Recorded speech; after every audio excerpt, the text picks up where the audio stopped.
What happens when two dudes, one a retired Navy SEAL commander in Colorado Springs, and the other a hippie meditation teacher in New York City, get together to discuss living mindfully?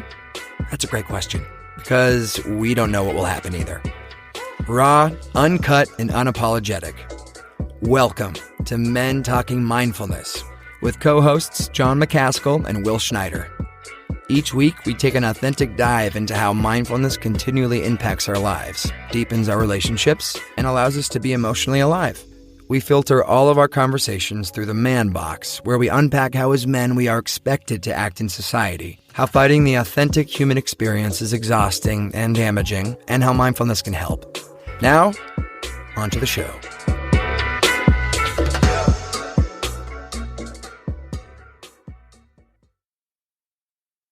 Hey, hello, everybody. Welcome to Men Talking Mindfulness. Today, we have an excellent topic about sleep and how to get better sleep and improving your sleep habits, or maybe you don't even have habits. So you're going to learn some new habits about sleep and what's sleep and how it can help you. Over there is my brother from another mother, John McCaskill. So great to be here, John. This is episode 9 of season 3, and I believe this is episode crazy. 50. It is episode 50 for us. 50, which is incredible. So good to be back, John. It's been an incredible busy time for us, and things are really growing and happening. And thank everybody for being on this ride with us. And John, over to you. I think we have some announcements today. Yeah, sure do. And as always, a pleasure to be here with you, brother, and looking forward to the show. Yeah, so announcements, Movement RX. The shirt that I'm wearing here, Movement RX, we've partnered with Teresa Larson and her team over there at Movement RX. We're bringing you actual practical use of mindfulness and movement. And then Will's going to be doing yoga in that experience. So if you have any desire to improve your overall health and wellness, movement, check out Movement RX, movement-rx.com/MTM. And I'll put that in the links here shortly in the comments. And then I also put in a link for our merchandise sale. We have a 17-day merchandise sale where we have shirts, hoodies, both, there you go, with MTM on the front, and then on the back, raw, uncut, and unapologetic. That's our little slogan. We're going to go for a 17-day sale. Get your shirts, your hoodies. You got to get that before September 6th, before the store temporarily closes. And I'll put the link to that in the comments too. But we're very excited to have merchandise for sale. That's wild. That's the next step for us. So that's that. Let's bring up Nita and Will, if you'll do the honors of giving her bio. Nita, good to see you. Hi, Nita. Thanks so much for joining us today. Well, Nita has an incredibly impressive resume. Dr. Nita Shattuck is professor of the Naval Postgraduate School in Monterey, California, with this faculty appointments in Operation Research and Systems Engineers Department and the MOVES Institute. Dr. Shattuck teaches courses in human factors engineering and human systems integration, directs thesis research, and pursues her research interest in human fatigue in operational settings, individual and team performance, and decision-making. How awesome, right? She also received her PhD in behavioral sciences from the University of Texas School of Public Health. In her work with the military, Dr. Shattuck has studied the effects of fatigue, sleep deprivation, thermal stress, and acceleration in various operational and laboratory environments. She's studied work and reset patterns for U.S. Navy sailors on scores of ships, conducted over four-year longitudinal studies of sleep and performance of cadets at the U.S. Military Academy at West Point, New York, assessed sleep and academic performance of U.S. Navy recruits at the Recruit Training Command at the Great Lakes, and studied the effects of delayed bedtime and wake time on performance of U.S. basic combat trainees at Fort Leonard Wood. That's Montana. Is that right? I think so. Missouri. Missouri. Okay, Missouri. Okay, sorry. Yeah. Dr. Shattuck works has resulted in sweep. This is what I love about this. Your work has resulted in sweeping changes in the U.S. Navy policy that now mandates the use of circadian-based watch bills and emphasize the benefits of crew rest practices, which I definitely want to talk about that as we get into this conversation. But just to mention a few awards that Dr. Nita Shattuck has received: the Department of a Navy Distinguished Civilian Service Award in 2018. In 2013, the Surface Naval Association Literary Award. 2007, the Jimmy Hamilton Award from the American Society of Naval Engineers for Best Paper.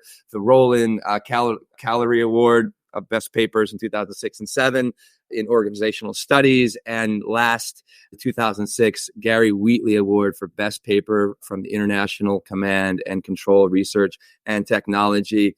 Nita, welcome to the show. Thank you so much for taking, obviously, time out of your busy work that you're doing for joining us today on Men Talking Mindfulness. Thank you so much for being here.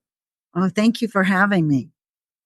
Yeah, we're my pleasure. Very excited to get into the show. And before we kicked off, Nita and I were comparing notes. I actually went to the Naval Postgraduate School and was in the operations research department. And she was telling me how the operations research, which is a lot of data and analyzing the data, coding. I mean, it's a lot of I have my undergrad in math, so that kind of set me up to do the operations research master's. But they've partnered with the Defense Analysis Department, which is special operations, low intensity conflict tie-in. So there's a lot of SEALs and Green Berets and Marines and Air Force special operators going through those programs. And there's overlap in what they're teaching or learning about sleep and mindfulness there. So very excited to get into that part of the conversation as well. But before we do all that, Nita, we normally do a grounding practice. So hopefully you'll bear with us as we do a simple grounding practice to get the show started, to get our audience grounded. But as I always say, also to get me and Will grounded, because we're always excited about these shows. So that said, if you'll join us, both the audience and Nita, we're going to go ahead. Don't fall asleep out there. Don't fall asleep, right? unless you need to. Unless you need to, it's okay. Watch it on replay. Safe. Right. So, if it's safe to do so right now, obviously you don't want to do this while you're driving or near anything sharp or whatever, but close your eyes if you can, if it's comfortable. Otherwise, just soften your gaze and bring your attention to the way that you're sitting. If you're able, try to sit up straight but not stiff, just nice and straight. And then bring your attention to your breath. And we're just going to do simple breath work. We're going to do 5 in and outs. Nice, not the box breath, but just nice 5 in and outs for 5 seconds in, 5 seconds out. Begin by breathing out all your air. Breathing in for 5. And out for 5, 4, 3, 2, 1. That's 1. In for 5. And out for 5. 1, 2, 3, 4, 5. That's 2. In for 5. And out for 5. 4, 3, 2, 1. That's 3. In for 5.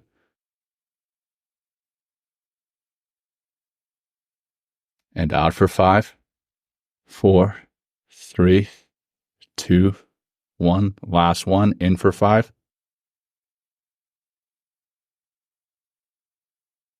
And out for 5. 4, 3, 2, 1. And that's that. Nice and simple.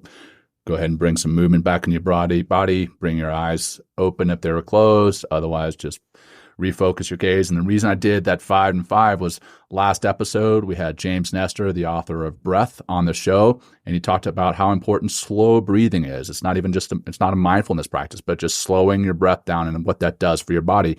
And we're going to get a lot into what sleep does for your body with Nita here. Again, Nita, welcome to the show. I'd love to get into how you got into this field. Yeah. Oh, that's a great question. So I was undergraduate, like you, Will. I was undergraduate biology major. So I knew about circadian rhythms. When I was in grad school in Houston, I had a professor who was a chronobiologist. I didn't know what a chronobiologist was, but that's what he did. He was looking at biology, at temporal aspects of biology. At the time, he was doing some really fascinating things like trying to figure out what's the timing of medication, like if you're going to give a chemotherapy or cancer drugs, what's the best time? And there are times that you take medication that it's better. So anyway, that's kind of how I got into kind of being interested in chronobiology. And then I worked as a postdoctoral fellow for the Air Force, and they sent me off to Plattsburgh Air Force Base in upstate New York in the middle of the winter to study the sleep patterns of Air Force pilots, the FB-111 pilots. And this was, they were going to give them medication to help them sleep during the day. They were going to be flying long duration missions. I didn't know what this was for. As it turns out, that was the first time we bombed Muammar Gaddafi. So, oh, wow. Time. And so they kept saying, what are the results? Can we give them temazepam, which was the Restoril, basically? Can we give, what happens to their performance? So that's kind of how I got into this. And then lo and behold, they really needed the results because they were having these people fly these very unusual missions, very long duration missions with radio silence. So anyway, so that's kind of, I started out that way. And then I ended up having my two babies, 16 months apart. And so then I became a true believer in sleep. I'm right there with you. Yeah. Before that, I was kind of like, oh yeah, sleep's really important. But then with going with all the sleep deprivation for about a 3-year period, then all of a sudden I went, okay, this is real. Right. Yeah. Well, yeah. I really enjoy, I was fascinated and still fascinated with this circadian rhythm, which is, I think, a great place to start, because like what I like to talk to you about, once we kind of understand, because some people might not know what that circadian is, right? So I definitely want to, but then like actually to talk about that work that you did with the Navy, and actually why that came about, right? Which is because of a big accident, right? This circadian based watch bills, and emphasize the benefits of crew rest and practices. So when we talk about circadian rhythms, I don't know what the hell that is, Nita. So please tell me what that means. I do. It's a Latin word, circadian, dies, and so it really means around a day. So it's 24 hours. That's basically, we think about the sun rising every 24 hours as you look at a day. And if we're on the equator, that's, 12 hours a day, 12 hours a night. But depending upon where you are latitude wise, it's a little different in terms of the timing of the light and dark that we have during the day. But circadian is this, regardless of where we are on the earth, all humans have this circadian process. So many things are under the control of this 24-hour cycle that we all go through. It's the law. It's just how it's kind of like gravity, it's there and we all have it. Plants have it. They've actually found out, all animals have it.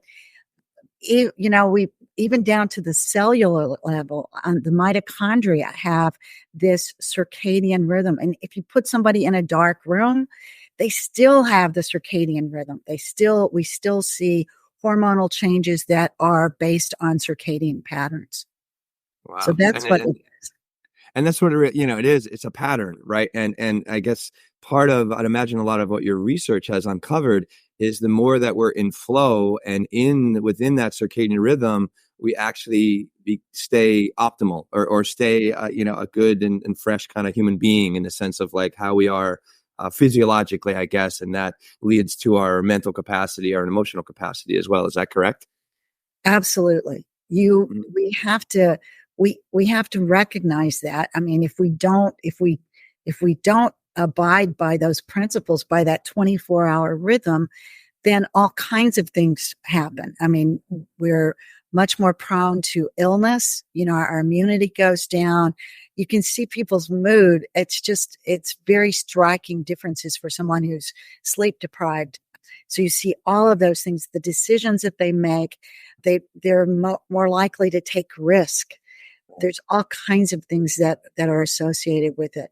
But we really do need to honor that normal, that natural cycle that we have.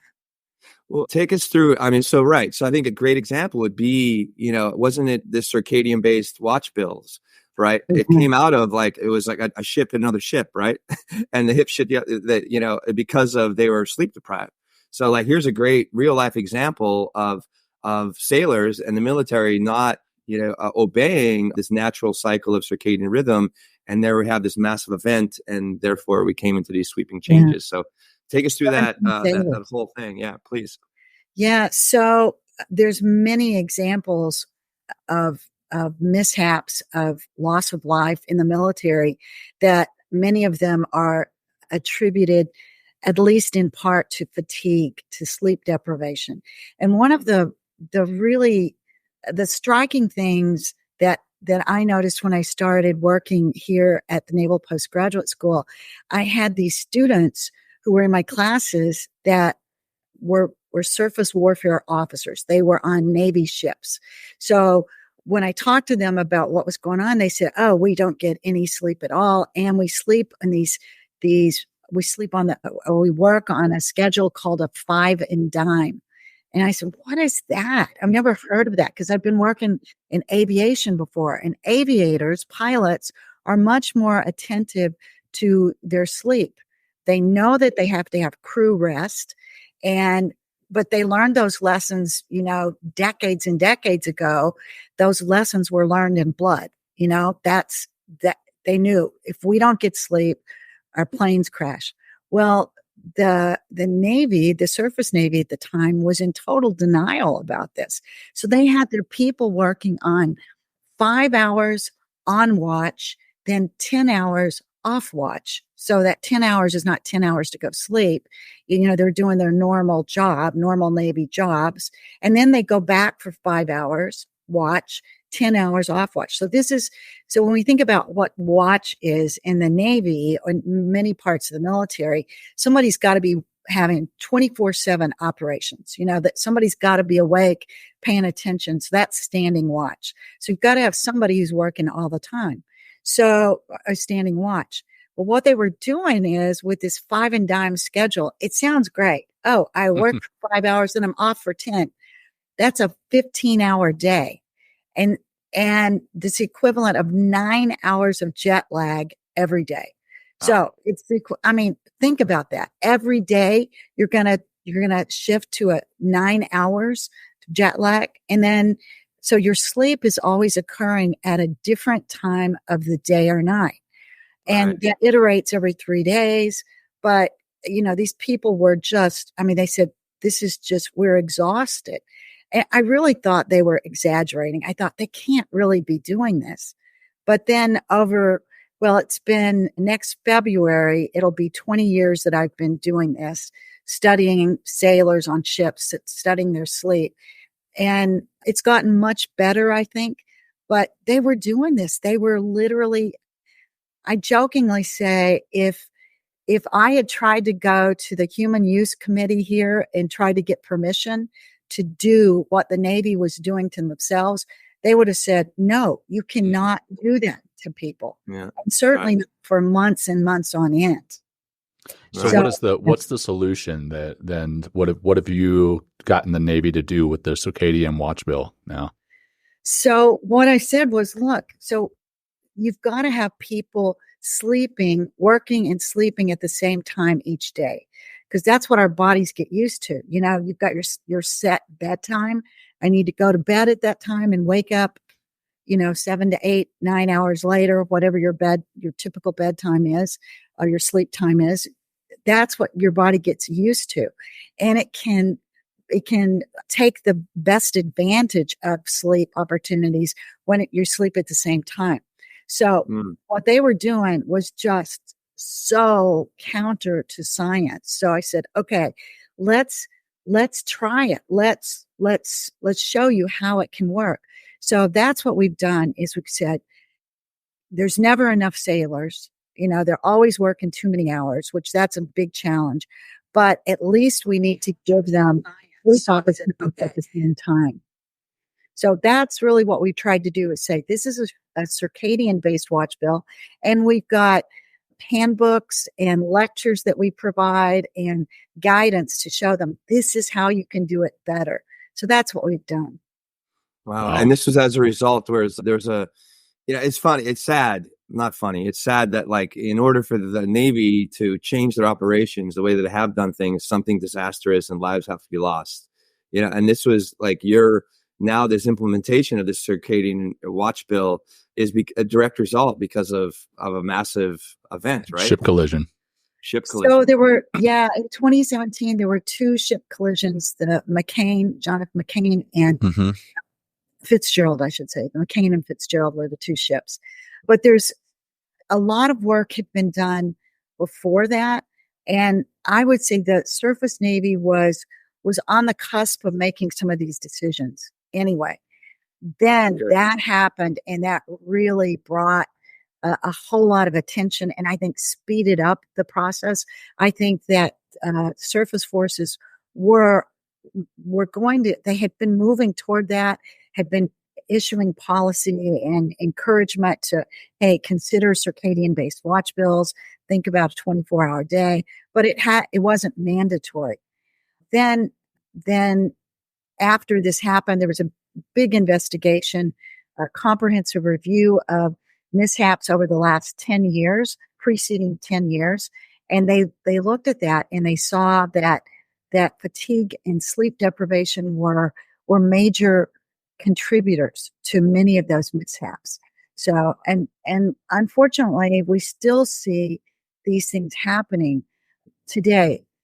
I think it's serving in the military is hard work, and it seems like there's never enough people. It's dangerous. There's never enough people to go around. So it's a challenge, but I would say they've done a tremendous amount to address that specific part of the circadian piece. Let's figure out how we can have people work and rest at the same time each day. So the Navy, obviously the military, it's dangerous, right, not to sleep in some type of circadian rhythm and get the right amount of sleep. But there's other people outside of the military that are also not sleeping well. They are, mothers and fathers of young children. They are, and the reason I bring that up first is that's where I am at right now. But there's also, those in corporate America who are sacrificing sleep to do more work. That's like the first thing that goes is like, oh, well, you know what? I don't need 8 hours. I can get 5 hours. You see some people saying, oh, all you need is 4. And there's some very prestigious business leaders that say that, which I don't agree with. What do you recommend as the optimal number of hours per night of sleep? And then 2, what does a good night's sleep do for you? So the consensus is that for optimal health, now not for performance, let's kind of differentiate between health and performance. Just for optimal health, at least 7 hours of sleep is what experts, sleep scientists agree. At least 7 hours of sleep. There are individuals that require much more sleep, and you may be one of those.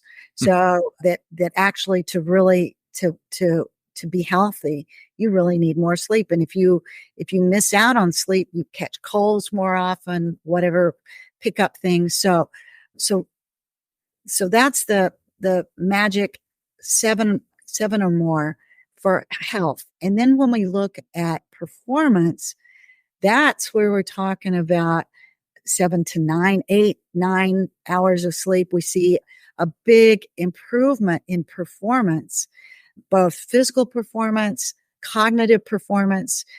You've probably seen some of the studies that look at some of these elite athletes who are sleeping 10, 12 hours a day, and their performance goes up dramatically.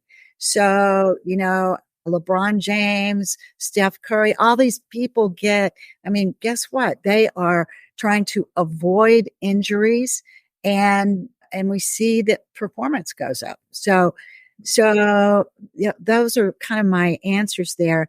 And I think there are rare individuals that have a genetic anomaly where they are what we call short sleepers. And there are those individuals. I mean, there's studies now that they follow a whole family and they can see, wow, they only require whatever 4 hours of sleep a night. They can't really sleep more and they're very productive. And we'd all like to be that person, but we're Right. not. And fooling ourselves into thinking that is just going to end up with circadian scarring. You're going to have it. You're going to injure your circadian system. Did you see some of those results come with that circadian watch bill? What was the shift that we're able to go back and study, the performance and the anxiety and emotional levels of the shipmen? Like, Yes. So what was it? What happened? So it was actually, I think the results. So what we did was we went out on a carrier, and I'm looking at the results here to make sure I get the results exactly right as I state them to you. What Awesome. we found we love numbers. Yeah. We do. So what we found is that when they were working a circadian based watch bill, their reaction times were 30% faster than when they were on the 5 and dime. And more importantly, they had fewer errors. So we were giving them a reaction time test, psychomotor vigilance task. And they see a target and they have to push the button. See a target, push the button.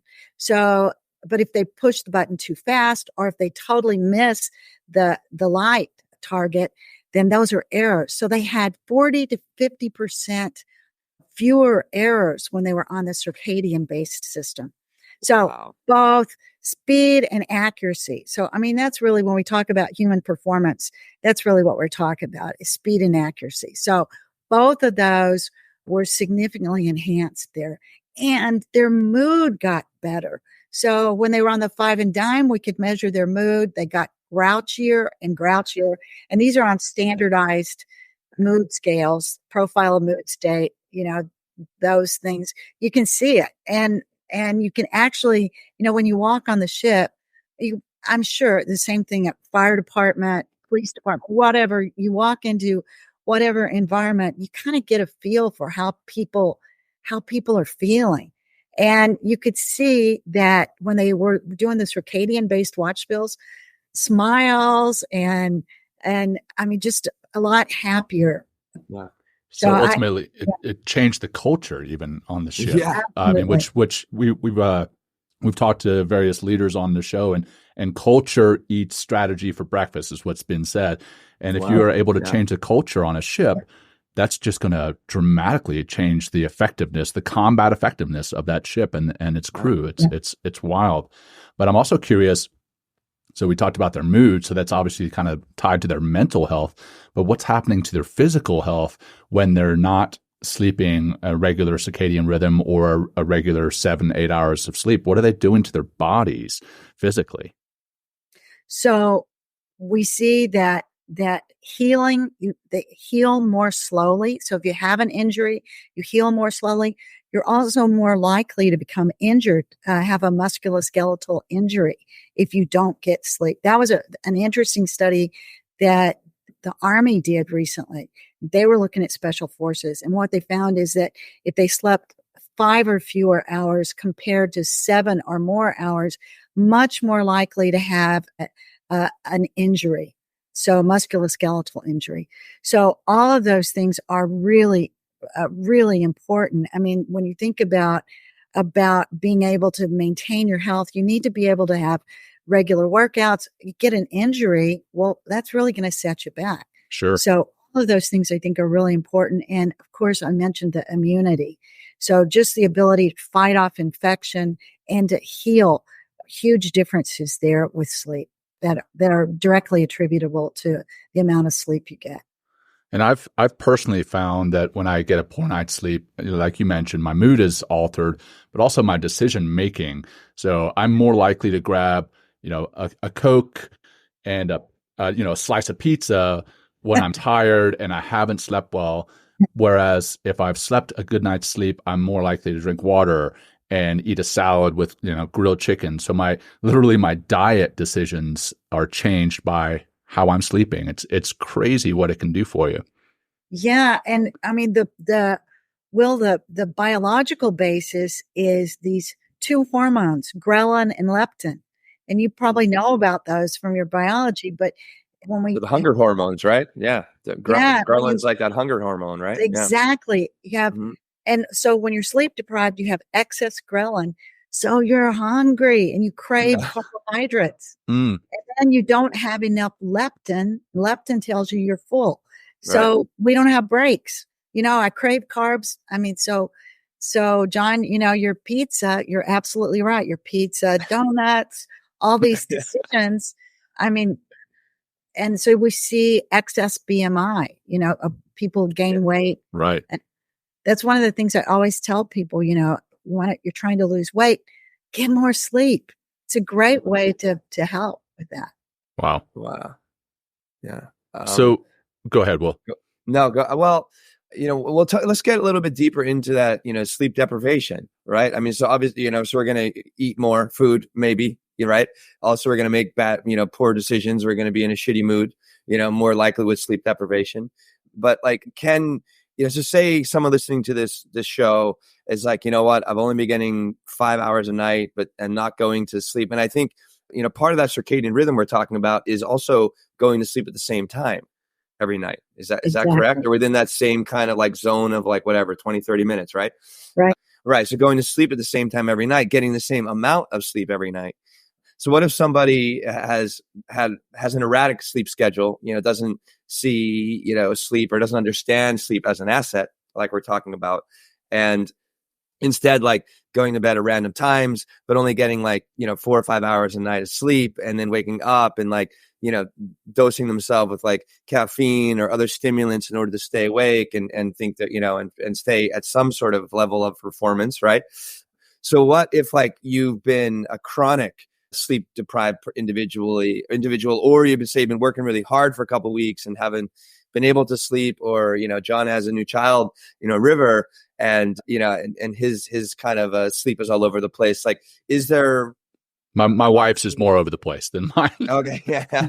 Well, is there, can we recover from sleep deprivation? What, like, what is the, I guess the math behind that? If there is, like, if I am to sleep deprived for 2 months, it's going to take me 2 weeks of like really deep sleep, so anything about Yeah. sleep deprivation, please. So that's a really great question. And, we've tried to kind of figure out, is there some magic formula for doing that? What we see is that people that sleep deprive themselves over long periods of time with chronic sleep deprivation, in terms of recovering, many of them suffer from sleep disorders. There's shift work, sleep disorder. There's various kinds of disorders that we cause ourselves, or, our jobs cause. There's another syndrome called behaviorally induced insufficient sleep syndrome. Wow. A lot of words. BIS. Basically, we do things like I know my son used to do this. He would stay up all night playing video games. So, he did this to himself. So, but in terms of looking at what we can do and what we know how to recover from that, if that's a full-blown, if you have a sleep disorder, you got to be treated. There's treatment. I mean, there are sleep physicians, board certified sleep specialists that can help with that. And I think mindfulness is probably a really important piece of that perhaps doesn't get addressed as effectively by the physician, by the medical side of things. But I think there's certainly acknowledgement that it's got a big role.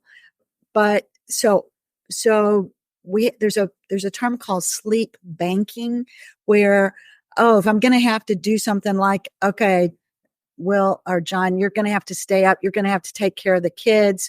You could take a nap today. If you're going to have to stay up at tonight doing something or whatever, you could take a nice, 2-hour nap today. That will help you a lot if you're going to have to do something at night. So there's a real thing called sleep banking that helps a little.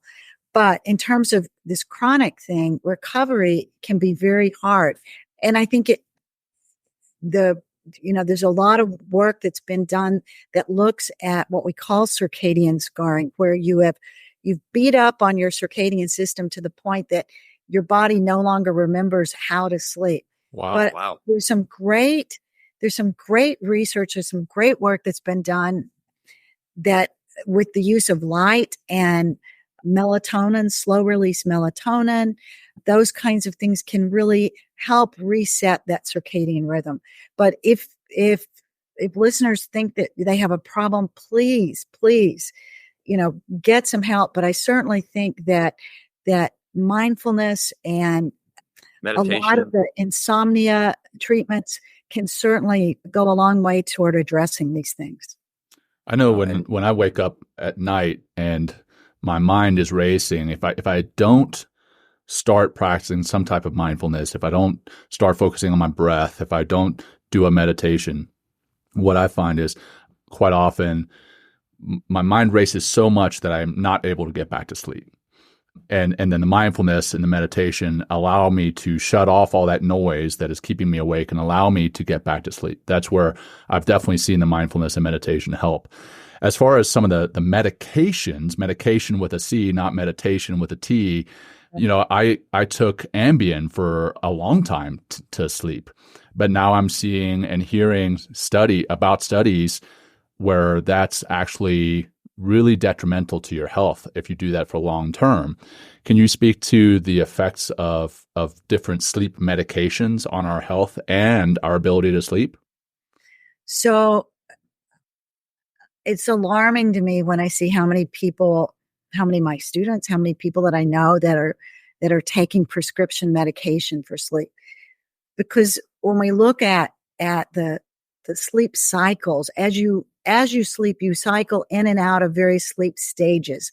And as you look at what happens with many of the medications that you take, they will actually affect those sleep cycles, those sleep stages. So that's, I think, is the thing that really concerns me. I will tell you that very short-term use of those medications can certainly be indicated.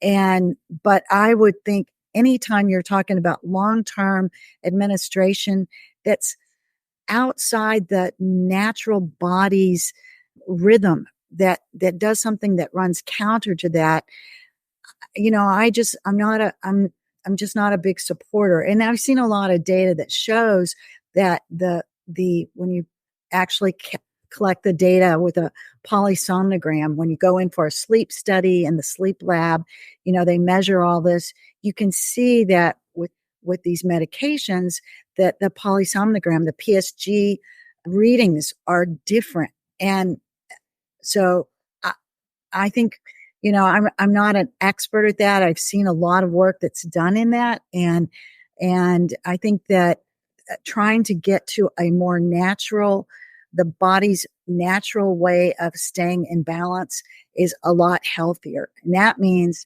paying attention to how much sunlight you get, all the light exposure, timing of your sleep.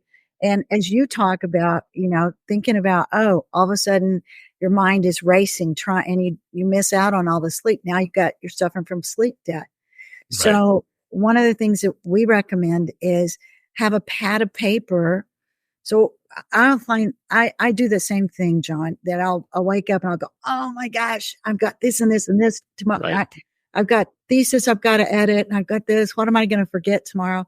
So if you have a pad of paper beside your bed, before you go to bed, just jot down, okay, here's things I need to think about.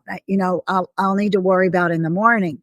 Mm-hmm. But it's amazing, while you're sleeping, your brain works on some of those things. Wow. It is truly, truly amazing, the work that happens while you're sleeping. So that your brain that you're not even aware of.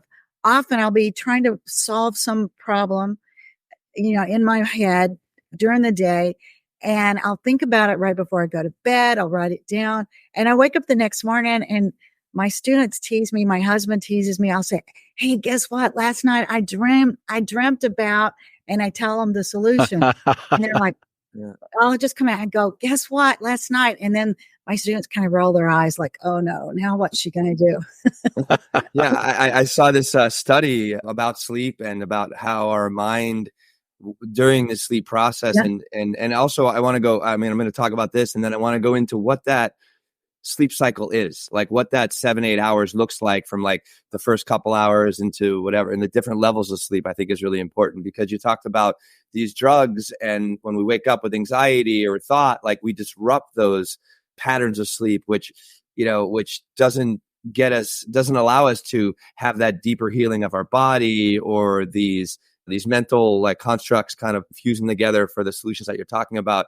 But I've watched some documentary out there where they're talking about sleep, and this one musical student was playing the piano, and he had like maybe 3 days before his final playing this one particular I think it's a Rachmaninoff piece of music, and he was practicing and practicing and practicing, and they kind of showed him his ability of like kind of pulling an all-nighter and then putting forth the test versus practicing, getting your proper sleep and performing the next day, and it was like night and day.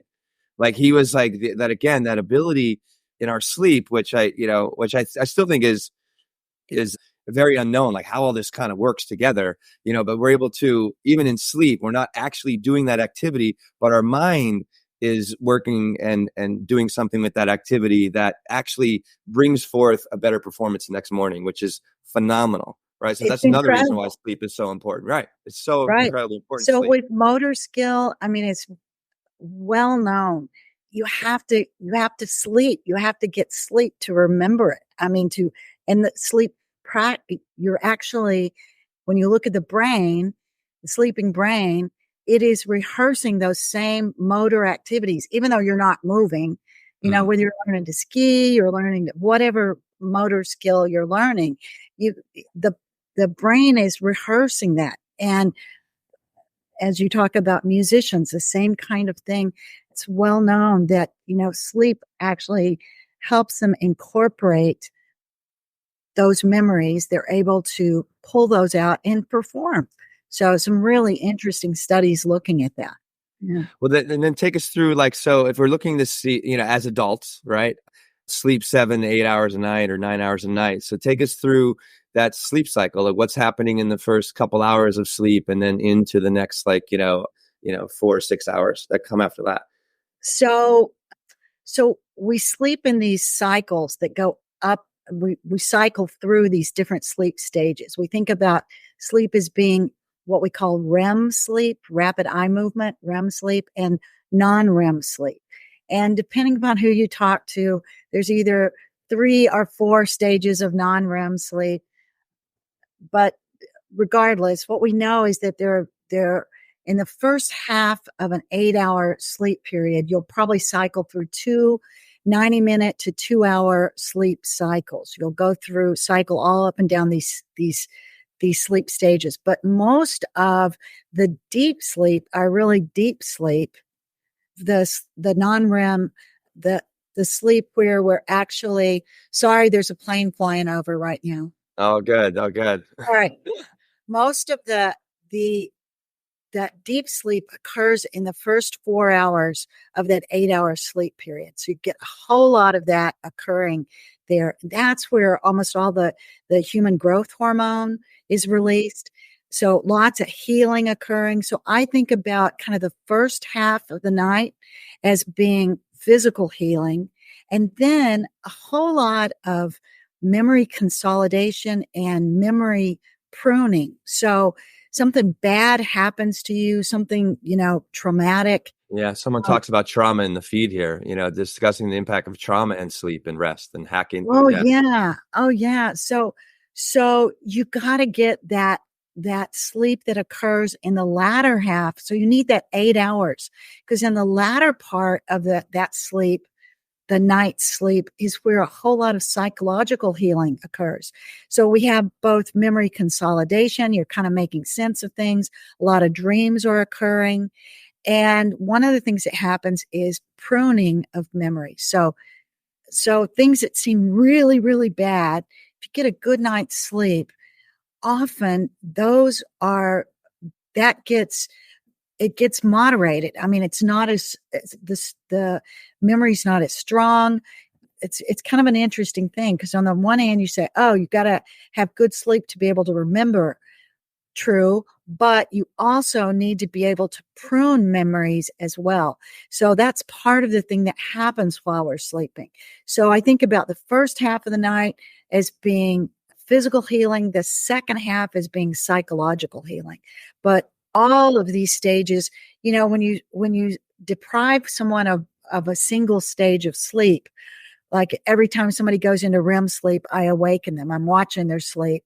Then what happens when you allow them to go to sleep? They go right into REM sleep. So the body knows, oh, I'm missing. It knows what it's missing. Wow. And it drives into that. So it's like, okay, there's a gap there. I gotta fill that. So it's an interesting phenomenon. But I mean, it's just, we have this amazing self-writing body that wants to tell us, wants us to do these things and wants to heal. We just have to give it the opportunity and not fight against our body. I think one thing that's important is, sorry, John, is, good. Instead of putting in this like, oh, well, if I just put a couple more hours of work in and I'll cut into my sleep, I'm going to, push the football further down and create more success in my life, where it's like exactly the opposite. It's like, get your goddamn rest. You know what I mean? Like, sleep, trust the sleep process, right? Yes. And then show up the next day, and, it might be very helpful as well. And I've done this, and you're talking about writing things down at night or before you go to bed, just even that act of simply taking the thought out of your head, putting it on the paper, yes. right? And then going and putting on your nightstand and then going to bed. Next morning, it's like fresh ideas. I'd sleep with less anxiety or less stress about the next day because I already know what I need to do the next day. I mean, it's just like, that's another way that I've felt a great, deeper sense of sleep and peace within my sleep and within myself by just organizing my day the night before so I can sleep more restfully and more stress-free. You're absolutely right. And you see, creativity is higher when you get sleep. And I think you mentioned the culture. Yeah. So when I first started doing all this, it's primarily males. And so lots of pushback, and we don't need sleep. Sleep's for the weak. I'll sleep when I'm dead. Yeah, exactly. Sleep when you're old, sleep when you're dead. Yeah. You're killing yourself for not sleeping. Like, what? Yeah. So what I did was I realized that the message wasn't getting through. So what I did was I turned it around and I said, okay, do you want to be stronger? Do you want to be more virile? Do you want to have, you look at all this stuff, you look at testosterone levels. It's just compelling. Yep. It's, it's so amazing. But that's kind of when we turned the message around, we said, okay, do you want, and so rather than wearing the sleep debt like a badge of honor, oh, I was up 24 hours, I was up 26 hours, everybody kind of one-upping each other, kind of the macho thing. Oh, really? I am doing better work. I'm stronger. I'm healthier. I'm taking care of my shipmates.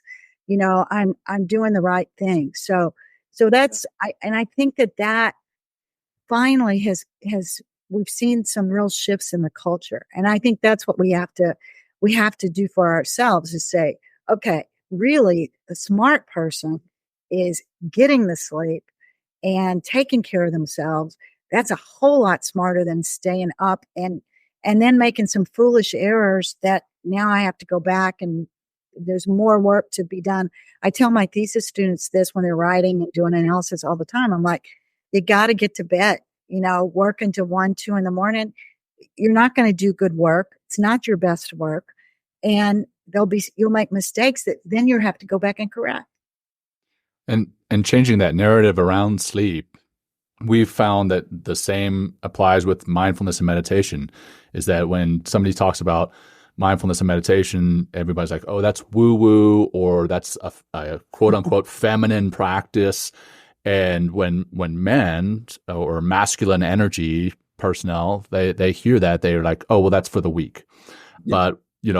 But, And I was one of those that believed that. And then the counselor who recommended it to me said, well, what if I had something that would improve your performance, both physically and mentally, and would improve your fulfillment, your feeling of fulfillment, both at work and at home, and would, like you talked about, increase some of your hormones that you need, testosterone being one of them, which is very low among some of the older special operators because they're not sleeping. And it's not because they're working so hard. I mean, they are, don't get me wrong. I was, again, one of them. But it's because their sleep cycles are so off. All their hormones are thrown off. But if we can change the narrative and say, hey, if you sleep better, you're going to feel better, but you're also going to perform better. If you meditate and you live mindfully, you're going to feel better, but you're also going to perform better. And that's how we need to sell things like this. I want to ask you, Nita, we talked about the sleep cycles and the different phases that you can be in throughout the evening. What about leading up to sleep? I know sleep hygiene and what you do preparing to go to sleep. Rituals, should we be? Is there a ritual that we should have to prepare our minds and bodies to sleep? Yeah, and I'll also add on that food. What about food? So I just want to go because we're coming up against time. So sorry to jump in there, but so ritual, please go for it. So we always talk about the environment. It needs to be cool. So we recommend 62 to 65 degrees, which is cool for a lot of people. A cool environment, dark. I mean, we actually give our people little eye mask. So we send out warfighter sleep kits. Wow. That we send out to ships to, say, hey, so it needs to be quiet, dark, cool. And one of the things that we find and on the ships is people need to take showers, because if it's smelly, guess what? That interferes with your sleep. Of course, there's always the joke about Taco Tuesday and all that kind of thing. But, smells can really interfere with sleep. So those are, sometimes you can't, there's noise. So you could use white noise or fan, something like that.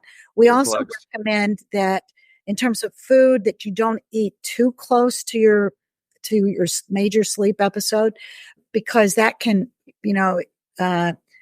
going to sleep after a big meal, you can get intestinal upset, GERD, gastroesophageal reflux kinds of things. Those are things that I think are really important. So you don't want to eat greasy food before bed. Again, we just see that you just sleep better if you haven't had a big meal. And alcohol also is a big factor. It really changes that beautiful, what we call the sleep architecture. It gets messed up when you drink a lot. It makes you go to sleep, but then you have to get up and go pee. Right. And, there's all this stuff, and it dehydrates you and you end up with a headache. Anyway, lots of reasons for that. So does that answer that? Yeah, it does. Sure but also going a little bit deeper into a sleep ritual and tell me kind of true or false. It's I've read and I've studied that actually preparing your body, to go to sleep. So a couple hours or 90 minutes or an hour before you go to bed, you're putting on your pajamas, you're taking that shower, or you're doing something to kind of begin to step your body into sleep. So that's getting off our phones. Right, getting off our phones, digital detoxing. So what about that? So we come into our homes now. We've got all these bright LED lights. And guess what? We're supposed to be getting ready. We're going to be going to bed in another 2, 3, 4 hours, however long.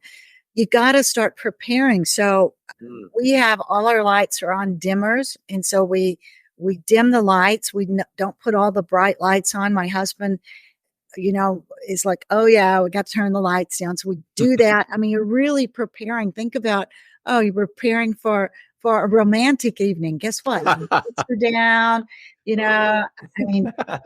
and, you're clean, and all of these things that I think, a ritual of whether you like to read or listen to quiet music or, getting your technology out of the bedroom, no television, leave those devices, certainly turn them off so they're not going to beep in the middle of the night and tell you got a text message, all that Right. thing.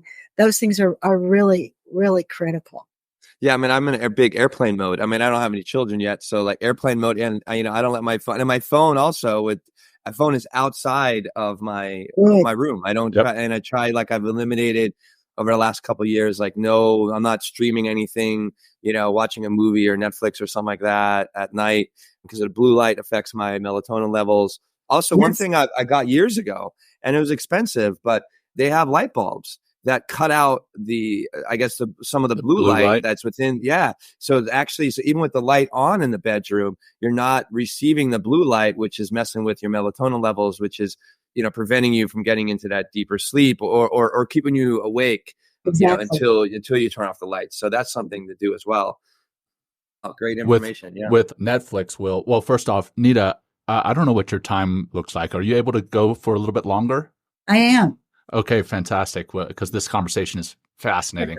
No, we're geeking out over here, John. With Netflix, I heard Netflix say one time. Well, I saw it in an article that I read. Netflix's biggest challenger is not another streaming device or another streaming service. It's sleep. Yeah, that's their biggest challenge. Right. That's literally. Oh, God. And that's their enemy. They say that's their enemy. Right. Yeah. Enemy which is sleep. Crazy. I'm like, are you kidding me? That's really sad. That just talk about greed. I'm sorry. Right. Exactly. And then I've also heard someone. Actually, I have a Sleep Number bed, and the app tells me tips in the morning about how to get better sleep. And it says, don't stay up late streaming anything. Don't stay up late doing anything that you wouldn't wake up early for. And when I think about it that way, I'm like, would I wake up early to watch this show? No, I wouldn't. So I go to sleep, because that decision making in the morning at 5 a.m., 6 a.m. is completely different than it is at night. At 10, 11 p.m., I'm like, I can watch another episode of Ozark or whatever, and then the next morning I'm like, I really wish I had not watched that extra episode. Yeah. So that definitely eats into your sleep. It eats into the quality of sleep too, and that's interestingly enough, Nita, we had James Nestor, author of Breath, on earlier this week. And one of the things that we talked about was the ability to get into that deep sleep, and what snoring and sleep apnea, how that prevents us from getting into that. And Will and I are now mouth tapers. We tape our mouths shut so that we sleep better. And that we breathe through our nose. So we breathe through our nose. Yeah. I don't snore anymore. My wife doesn't wake me up for snoring. And funny enough, that allows me to get into that deep sleep, which allows for the release of vasopressin, which allows me to not have to get up to go to the restroom, which then keeps my mind from racing in the middle of the night. It's wild what you can do to hack sleep. That all said, we did have some questions in the comments over here about trauma and what, post-traumatic stress, maybe veterans, maybe first responders, sexual assault survivors, those who have had trauma in their lives, how that affects their sleep, and then how they may be able to change that. Can you speak to that at all? So that's such a hard question, such a hard issue, because, once that cycle starts, it's so hard to break it. And many people that have experienced that know that, they want the sleep, they want to be able to sleep. So I think, that's where you really have to have, I think, professional help when you're talking about that. If there was an easy hack, it would have been done. There's a lot of programs out there, cognitive-based therapy for insomnia, the mindfulness-based stress reduction. We're seeing a lot of psychedelic research too. I mean, that could be a good way to kind of reset, so we can get that sleep. Exciting. It's really making it. Yeah, we're having Heroic Hearts project coming on, Jesse Gould and Juliana Mercer coming on the show to talk about, how psychedelics are helping with trauma and PTSD and TBI and stuff like that. And be able to work through those things. Right, exactly. I think it's like, it might, it sounds like, what you're saying, Nita, it's like, trauma and stress, it's like, yes, sleep is very important, but it's not necessarily might heal all of your traumatic experiences, but something like, cognitive based therapy or going down a guided, psychedelic route to kind of release and distance yourself and begin to reincorporate and reframe maybe some of those traumatic experiences, and then using sleep, it seems like, as a means to kind of heal the body and the mind and everything else on a deeper level. Right. I think you're right. I think once the injury has occurred, I think, that's really trying to figure out from a professional level, how do I address whatever may be going on? And often there's, there are deep injuries that require more than just, get a good night's sleep, do these things to get. So, right. Yeah. What about, someone actually mentioned about reading at night, so this one woman just said, it's like, I read on my phone, I won't do that anymore. But I've also heard it's what you read too. Like actually, if you're reading nonfiction, so reading, if I'm reading James Nestor's book at nighttime, like my mind is still processing information because it's like, it's thinking, it's kind of more in the thinking mind instead of reading nonfiction where I'm reading using my imagination, which I heard is actually better. Do you know anything about that? So what we know about it, when you're reading, you're exposed to light. So any light, but especially blue light, suppresses the onset of melatonin. So it will delay your sleep. So if I'm sitting there reading something at night, I won't fall asleep as quickly. So I miss out on those however many minutes of sleep that it will delay me. So there's that issue. But I think in terms of like if I'm listening to a book, like a book on tape or, Audible or something like that, I don't think there's that kind of issue. But I think anytime you have something that's very arousing, like you're going to watch something, one of the news media programs or something, debating this or that, you will see cortisol, you'll see, elevations, arousal, you can see stress levels coming up, and all of those things are going to degrade your sleep. It's just going to make it harder to fall asleep. And when we think about sleep, we think about both the quantity of sleep, like how long do you sleep, the quality of the sleep. So, going through all those sleep cycles, and then the timing of the sleep. So that's kind of how we look at sleep. You want to, if you start reading something and it's really good, your novel that you're reading or whatever, it could be that you stay awake for much longer than you normally would. And John, I love your example of, okay, would I wake up early in the morning to do this? Because that's what you're doing. You're cutting yourself off from sleep. You're sacrificing sleep. So would I really make that decision to wake up earlier to do this? And if you would, then it's worth it. Otherwise, it's a good idea. Not a good idea. Right. Yeah. What about breathing and and getting a better night's sleep, or if you wake up middle of the night and you take that pee, can breathing help you kind of get back right into that REM sleep, or any kind of science out there that's tying those things together? So I know a lot of the insomnia treatments do that and incorporate breathing techniques. I will tell you, I am just a great sleeper. You're lucky. Yeah. Got yourself in the back there, Nita. I'm just kidding. I'm very attentive to my sleep. So I try never to have major disruptions in it, because I know how important it is. And for people who do struggle with it, I think, my strong encouragement is, try the simple techniques. If those don't work, get some help.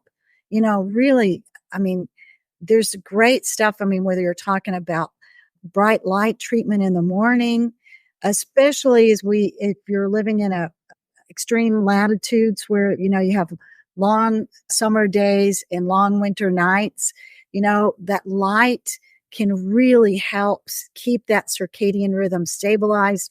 And then when you pay attention to your schedule, then what you see that happens is is, that drive to fall asleep. It's there. You're ready to fall asleep. Your head hits the pillow. Within, 5 minutes, you're asleep and you get a good night's sleep. The one thing I would say is sometimes people wake up after one of those 90-minute to 2-hour sleep cycles. They kind of you start to come out of the deep sleep and they get nervous. They'll go, oh no, I'm going to wake up. Oh, I'm waking up and then I won't be able to go to sleep. And they kind of talk themselves into a problem. But, when I show people the diagram and say, see, this is what happens. You go up and down and, then you'll go back down into sleep again. So they kind of give themselves permission. It's okay. Yeah. I rolled over a couple hours of sleep. I rolled over and kind of started to awaken, but it's okay. That's normal. And then I go back to sleep, fall back into sleep. And a lot of times, they'll go, oh no, I woke up. So I just got out of bed. So that's something I think kind of understanding the natural rhythm of that 8-hour sleep period is important for people too. I get it. I do that, Nita, in that if I wake up in the middle of the night, I'm really guilty of checking my watch. First thing, I will be like, okay, what time is it? Oh, it's 2. Oh, that means I have 3.5, 4 hours of sleep. Yeah. And then as soon as I've told myself that, then I have like an anxiety. I'm like, okay, I need to get to sleep within another half. And what if I can't? And then what I do is I just lay there. And that's when the mindfulness is huge for me. If I don't lay there and do some type of breathing and decrease that, I don't know what you want to call it, maybe watch or time anxiety. If I'm not able to do that, the rest of the night is shot completely. So that's interesting to hear that people can actually have an anxiety as they come out of that sleep in and of itself. So it's pretty wild. So what are some of the new studies or new sciences that you're excited about, Nita, as we do start to come to an end of the show? What are some of the things that you're working on, or just new studies, research that you've heard about? I'd love to hear about that. So I think the work that we're doing right now, we're actually looking at light, using light to shift circadian rhythm. So for pilots, we just finished a study in the lab. We're looking at aviators that are having to transition from days to nights. They're flying day flights. Now you got to fly night flights. There was a recent tragic mishap. 6 Marines lost in a midair collision, and they had transitioned very quickly from days to nights. So what we're doing is looking at how can we use bright light, and by bright light, we're talking about 1,000 lux. So the sun would be 10,000 lux. So not that bright, but still bright light with blue enriched white light. And we give them bright light at their typical bedtime. And then we can shift their circadian rhythm. We can delay it so that they will be able to fly safely at night. Wow. So light and all this light intervention, especially for shift workers, I think is really important. And that's something that we're working on here. I'm real excited about the work that's going on with that. We're also doing some work where we're looking at how do we help people awaken if there's an emergency. So I think about on a ship or, something happens and now I've got to wake up very quickly. We experience what's called sleep inertia, where you awaken from that deep stages of sleep and it's like your brain is in molasses. You can't think, you can't talk, you can't make good decisions. So we're working with 2 other groups on sleep inertia. There's a study that I'm doing with NASA up here, and NASA Ames up here just up the road, and with University of South Australia, where we're looking at how do we help people awaken. So like a commanding officer on a ship, the alarm goes off, you got to awaken quickly, and I got to be on top of things. So how do I do that? So we're using bright light, again, the light therapy. We're using bright light, and we're also experimenting with some smells, some really strong, not like smelling salts, but something that's much less noxious, more pleasant. that we're Or like using. peppermint or something. I don't know. Well, we tried peppermint. Actually, Yeah. that was a NASA study that we used peppermint. It helped a little, but now we've got another one that is very spicy. I wanted to use wasabi because I heard wasabi mist was really good, but then I found out that it actually causes lung damage to breathe in wasabi mist. So I'm like, okay, we're not doing that. Not that one. Yeah. But so we're doing some work with that to try to help. And I think that could have long term, if we can get something like that. You think about somebody who's driving down the road and they find themselves very sleepy. We could use that, they could basically spray this and help them stay awake. So there's a proprietary scent that Mary Carskadden's group out at Brown University and Dr. Eliza Van Reen at Circadian Positioning Systems. They've got this proprietary scent, and we're trying that out. So that's a really cool thing that we're doing. So trying to use the smell to our advantage. So, and I think the other thing, there's a lot of work, really exciting work, looking at individual differences in vulnerability to sleep loss. So, different people, some people are just, they can't deal with sleep loss. So, and other people seem to be more resilient, more resistant to that. So there's a lot of work that's going on in that. And I can't wait to see, the things that come out in the next couple of years in there. It'll be interesting in that vulnerability to sleep loss. You just said, some people can handle it, some people don't. It'll also be interesting to see how certain people throughout their lives at different stages in their lives handle that loss of sleep differently. I'm curious what that'll show. So that's super exciting. I love all this and very, very informative, and I hope helpful rather for our audience, in that they're going to get better sleep after watching or listening to this. If people did have questions for you, Nita, what's the best way for them to get a hold of you so that they can ask those questions directly? So at the Naval Postgraduate School, probably my email is probably the best way to do it. But if anybody's interested in seeing the work that we're doing, they can just Google NPS crew endurance, and that'll get, there's more information. There's a link there that they can reach out to the team if they want to do that. And then my email as well, just nlshattu, SHATTU @nps.edu. Great. We'll make sure all that is in the show notes for our listeners and watchers later. So thank you so much, Nita, and Will, over to you, brother. Yeah, Nita, this is, God, thank you. Like, I think you could see that John and I are both sleep nerds, and I know you are yourself. And, thank you for answering all our questions. And I think we got a lot out for our listeners and for our audience. And I think we really need to drive home. Like, this sleep is, what's that sign you have, Nita, you showed before pre-show? What's that sign? Let's see it. It's all about sleep. It's all about sleep, right? It really is. Sleep. I mean, it's like, it should be, right, 1/3 of our life. Right. 1/3 of our life should be sleeping. And I think if you're not getting that 1/3 of your life being at sleep, then that you not being restful is messing up with your mood, with your performance and your relationships at home, at work, and relationship to yourself as well.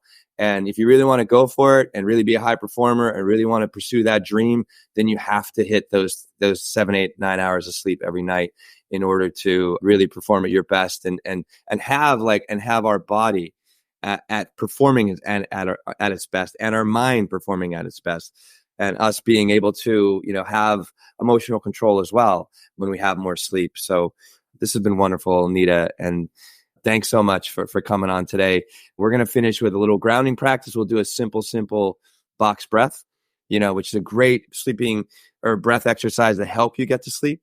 One of our listeners mentioned that. So we're just going to do, it's great to do this breathing technique at like 5, 7, 10, or even longer if you need to, if you're really very jazzed up from a day of work or something like that, or super stressed out about something. So again, find that seat, or you can do this even driving with your eyes open, but close the eyes if that's available to you and you're safe and your environment able to do that.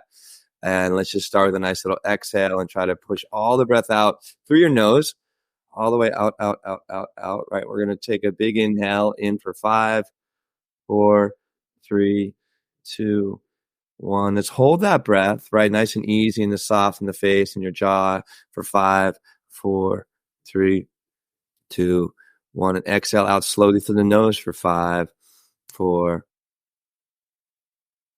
And then hold empty of any breath for 5. Let's repeat this 2 more rounds for the sake of time. We're only going to, normally, like I said, go 5 or 7, but let's inhale for 5. Holding that breath for 5. Exhaling easy 5. And even like as you exhale, just kind of drop deeper into this moment. Feel your sit bones or whatever you're doing, your feet ground deeper in the floor, and inhale empty for 5. And here we go. Last round. Inhale for 5. Holding 5 again.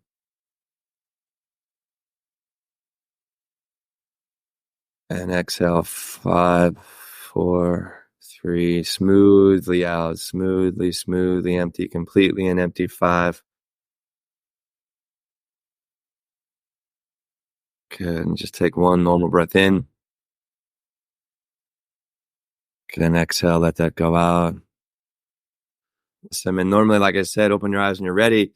You can do that like, again, 5, 7, 10 rounds. You can even take up the breath count to like 7 seconds or 10 seconds for each side of that box. Well, actually, John, I think I know we have videos on box breathing. We'll add that to our resource page as well eventually so people can practice it and really get to know it. Sure. Nita, this has been amazing. Thank you so much for your time and your expertise, and then putting your life's work into understanding sleep and helping our audience and John and I as well, understanding how important sleep is and how to get better sleep. Amazing. Thank you so much for having me. You guys get a good night's sleep. You as well. Thanks for joining Will and John on Men Talking Mindfulness. If you enjoyed the show, please like and share it with your friends and family, and please, we would appreciate a review too. Until next time, this has been Men Talking Mindfulness. Thanks for showing up.